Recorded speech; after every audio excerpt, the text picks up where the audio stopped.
Hi, I'm Laura with Red Desert Violin. Most of you already know my story, but for those of you who don't, let me just give you the nutshell version of what brought me here today. I started playing violin at the age of 10, and from day one I loved the instrument and I knew that's what I wanted to do with my life. And I worked hard. I practiced much more than most little kids do at that age because I felt like I'd gotten a late start. I know, age 10. But I felt that I had to make up for lost time. And I didn't get private lessons until much later than when most people do. So I was determined to make up that loss. But through the years, I started becoming aware that I was working twice as hard as anyone else and only getting half as far. And so I took this concern to several of my private teachers, and most of them didn't believe the amount of time I told them I was practicing. Some of them would make a half-hearted suggestion here or there.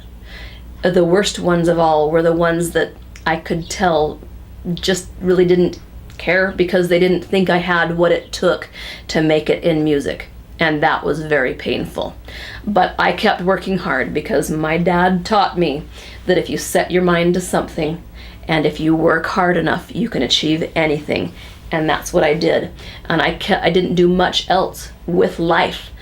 All the way through college, I did nothing but practice violin. Now, to make a long story short, I eventually did make it as a professional violinist. I won an audition with a professional orchestra, played in lots of pit orchestras for operas and ballets, played a ton of weddings with a string quartet. I was making my living playing violin, and that's what I had set out to do. And I was very happy doing it. Until one fateful day when I slammed my finger in a car door and broke it. And I went to a hand specialist and he x-rayed it and assured me that it was a certain kind of break that even with surgery would always have this droop on it. You can see it against the dark wall. Anyway, you can see the droop, and it does affect my playing. I recovered and I learned to play again, but it affects my vibrato and it affects certain things up in high positions. Most of all, it affected my confidence. And it got me to thinking, well, I realized I need a backup plan because things can change in an instant. So I started looking around for ideas. And right at the time that I started looking around, a friend of mine approached me about taking over her studio of violin students. She was moving and she needed someone she could rely on to take over for her. And I told her, I don't know how to teach, I've never taught, and I don't want to teach. I just want to play and perform. She argued with me and coaxed me and finally convinced me to just take a Suzuki teacher training course, which was coming up that month.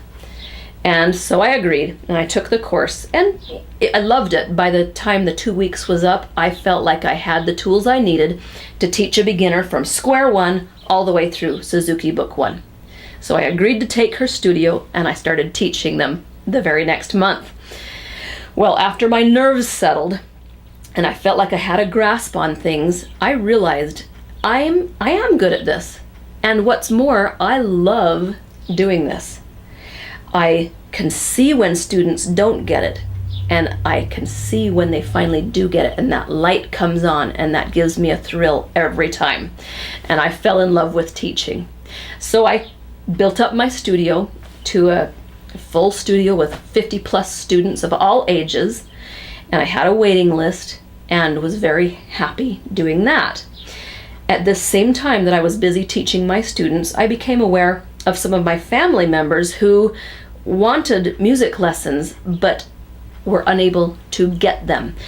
I had a sister living in a rural area, and they lived too far away from a big enough city that would have a reputable teacher to be able to afford to drive the minivan into town and pay the lesson fee. It was just not doable.